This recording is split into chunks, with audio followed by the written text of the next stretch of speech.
Hello everyone and welcome to another video in the input buffer series. So we're gonna continue now from the last video where we spoke about inputs and how inputs fire the animation. Right now we're gonna implement a notify for the input buffer plus how we can make an animation run from a specific animation to another. So say for example from attack to a second type of attack to a third type of attack, or from attack into some other action that you want to specify. So for this time, we're gonna start implementing with the notify, and from the notify, we're gonna start implementing a component and then the input buffer itself and how it behaves. So first of all, let me go to the animation. And this is the first animation. We're gonna have a notify state. So this regular notify will not be of any use to us, so we're gonna remove that. And let's go to the player character, and I'm gonna go to the file it's inside. I'm gonna create a blueprint class. From this, look for notify state. And let's call this ANS underscore input buffer. Now this has two functions inside it. For those of you familiar with it, this is usually this is how it is, begin and end. To visualize this better, if you can add it here, ANS input buffer, it has a start point and an end point.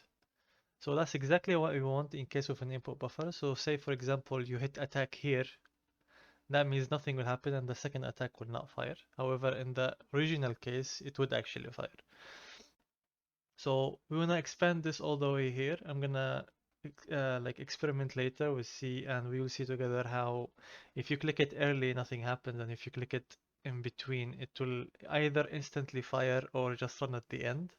So for now, I'm gonna drag it for the whole part, and we'll start with the implementation. So begin will be on this one, and the end will be the other function. So here we're gonna start with another component, and the reason why it's a component is because I wanna enclose everything in one specific, encapsulate everything in one area. So let me start with a component. We want an actor component, and we will call this bp underscore input buffer. Now with this input buffer, we're gonna need a specific data related to the input buffer. Now, if we think of it from outside the box, few things an input buffer will need. One would be the input that you clicked. The second thing would be the type of the input buffer. So you will have two types essentially, an instant type. That means if you click it anywhere along this buffer, along this notify state, it will fire instantly. So say for example, you want a second type of attack the moment you click left mouse button. It can be instant or a delayed type, which will run whenever this gets reached. So whenever it ends and it knows that there was an input clicked, it will fire at the end. So two types. And we're gonna need a name for the input buffer. So for now we have these three things, and let's see if we need more than that. So I'm not gonna add it in here. Instead, I'm gonna make it a structure. Now a structure is a bunch of variables added together. So that's basically what we want. Plus, you might have more than one type of input buffer, so you might need more than one set of variables. So that does exactly what we want. Input buffer info. So we'll give it a name, like we said, buffer name. We'll give it a type. A type will be an enum. So let's not do the variable here yet. The third one we will need will be the input clicked or input to record. We will need a fourth one, which is the action you will perform. So say in this case, from an attack to a second attack. So the action we want is the second light attack in the combo itself. So here we're gonna need action type. Sorry, I reevaluated this one. Okay. Oh no. Input to record. And the next variable would be the action to perform. We can keep this a name or we can use a gameplay tag. In my case, I do like using gameplay tags, so that's something that will help us later. The input to record will be an input action. The type would be an enum, so let's create the enum. So it's gonna be in blueprints enumeration e underscore buffer type. And we have two types, so let's create the enums. Instant or delayed. And let's add the buffer type to the input buffer information type. So buffer type, and that's how we want it. Now let's go back to the input buffer component and let's create a variable. The variable will be input buffer info, and it's gonna be an array for input buffer info structure that we have here. Why reason why it's an array? Because we can create more than one buffer at the same time. So input buffer info, and don't forget to make this an array. If you guys need more beginner related series regarding enums, structures, or even arrays, do let me know in the description. This is a little bit higher level, but we can create, beginner series if anything or anyone wants anything about this. So do let me know in the comments, please.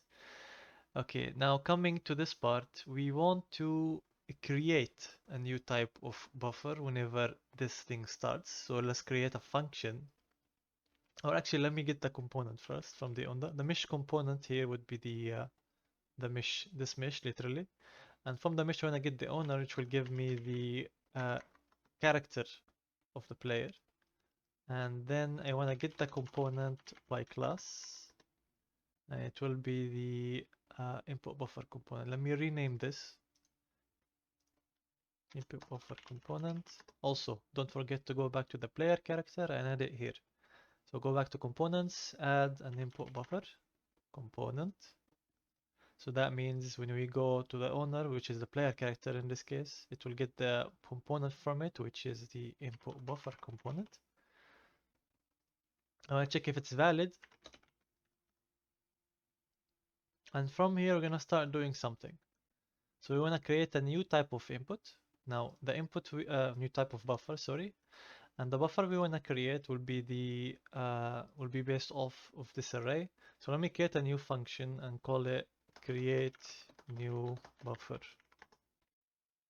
So from here we're gonna add to input buffer info. So we're gonna need an input that has input buffer info type,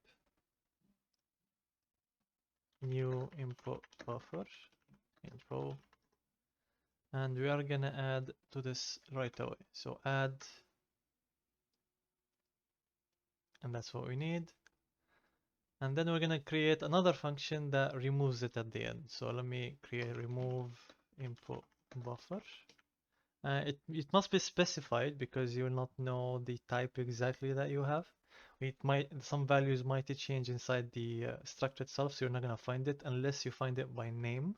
So we're gonna have to loop through this first, and we're gonna have to check if one of those have the same exact name as we're gonna pass right here. I'll show this more in detail in the notify state. So just bear with me for now. If it has the same you call it the same name, just save the array loop. Sorry, create another create a variable, and it's gonna be a local type. So local index. The default value, make sure it's -1. And when the value is done, we're gonna check if this is not equal to -1. So that means it found the thing it's looking for. And in that case, I'm gonna take this and then remove. Remove index, not item. And the index will be the index we found already. So let me visualize this in the buffer itself. Let's go back to the animation notify state. And let's go back to begin. We started on end, so copy this and put it on end, on begin as well. It's the relatively same process. And from here, we're gonna create new buffer and make sure we create a variable. So drag from this promote to a variable, and make sure instance editable and explosion spawn are created. That way, if you go to the animation and click in the notify state, make sure you're in the details tab, you will see some values we can set right from here. And that's exactly what we want. So on the case of end, just after you create this one, just return, go to the end, and from here remove. So we call the remove input buffer. Now the name, I forgot to change the input name, so let me change that one. Take this one as true. Buffer name. Compile and save. Back to the input buffer, and the name, don't set it manually, of course. We already saved it here. So break from this one and just do it this way. Now let's visualize this actually running. So we make sure everything is running as it should be. So we're gonna breakpoint here as well as the remove part at the end when it's done looping. So let's go here and let's give it a name, say attack1. We keep the instance, we keep the type exactly as it is. The action, we don't care. We just wanna visualize this.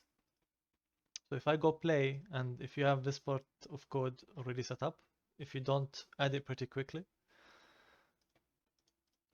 And I clicked left mouse button the moment I jumped in, and it created a new buffer. The buffer values would be here, attack1, instant, and we didn't set anything here and anything here as well. So these values are the way as it should be. If I continue, when it's done, so it reached this part right here, it will call the remove input buffer, which at the end it will start looping through the array. And if it found what it found for, so the value here is 0, that means it found it at index 0. It will try to remove it because it already found it. So right here, and it found it. And that's exactly how we want an input buffer to behave. For the time being, we're gonna stick with what we created for now. In the next series, we're gonna continue with, in the next video, we're gonna continue with whatever is left from the input buffer. So see you in the next one.